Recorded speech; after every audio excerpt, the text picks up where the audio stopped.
Welcome to today's video, where we'll be exploring a rare and intriguing condition affecting the urinary system, bladder malakoplakia. We'll delve into its causes, how it develops, who it affects, and what can be done about it. So, let's get started.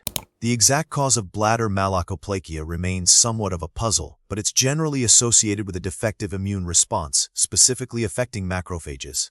These cells, usually responsible for engulfing and digesting bacteria and cellular debris, become impaired. This impairment is often linked to chronic bacterial infections, most commonly Escherichia coli, but also other organisms. Patients with compromised immune systems, such as those with diabetes, organ transplant recipients on immunosuppressants, or those with HIV and AIDS, are at significantly higher risk. Rarely, conditions like Crohn's disease or other inflammatory bowel diseases can be associated.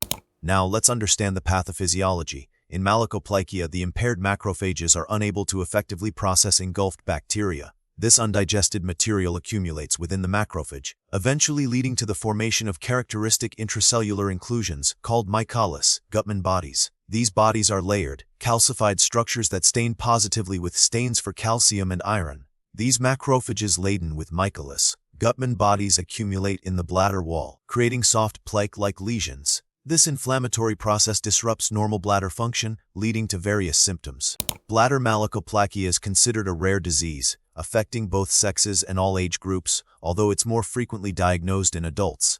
There isn't enough global statistics because of its rareness, but it occurs more often in individuals with weakened immune systems or chronic urinary tract infections.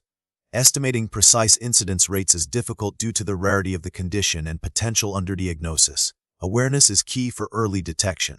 The symptoms of bladder malakoplakia can vary depending on the extent and location of the lesions. Common symptoms include recurrent urinary tract infections, often resistant to standard antibiotic treatment. Patients may experience frequent urination, urgency, dysuria, which is painful urination, and hematuria, which is blood in the urine. In severe cases, the disease can lead to complications such as hydronephrosis, which is swelling of the kidney due to a build-up of urine, or even renal failure. Diagnosing bladder malakoplakia requires a combination of clinical suspicion and diagnostic testing. A urine culture will often reveal a chronic bacterial infection. However, the definitive diagnosis is made through cystoscopy, which is a procedure where a thin, flexible tube with a camera is inserted into the bladder. This allows the doctor to visualize the characteristic plaque-like lesions. A biopsy of these lesions is then taken and examined under a microscope to confirm the presence of macrophages containing mycolis, Gutmann bodies. While malakoplakia can affect various organs, when it occurs in the urinary tract, it's typically not further classified into distinct subtypes. The focus remains on identifying the underlying cause, such as the specific bacterial infection or immune deficiency, and tailoring treatment accordingly. Treatment for bladder malakoplakia primarily focuses on addressing the underlying infection and boosting the immune system. Long-term antibiotic therapy is often necessary to eradicate the persistent bacterial infection. Medications like ciprofloxacin or trimethoprim, sulfamethoxazole are commonly used. Cholinergic agents such as bithionecol may be prescribed to improve bladder emptying. Ascorbic acid or vitamin C may be given to enhance the intracellular killing capacity of macrophages.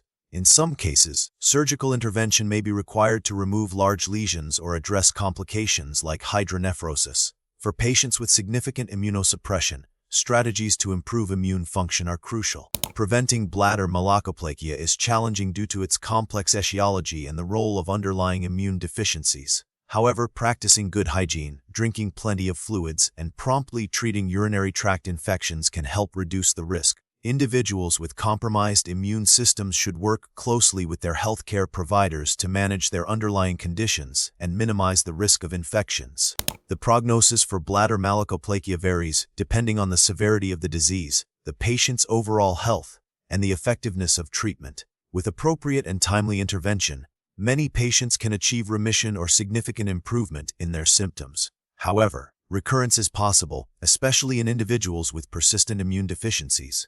Recent research is exploring novel immunomodulatory therapies to enhance macrophage function and prevent the formation of mycolis, Gutmann bodies. Further studies are needed to fully understand the pathogenesis of malakoplakia and develop more targeted and effective treatments.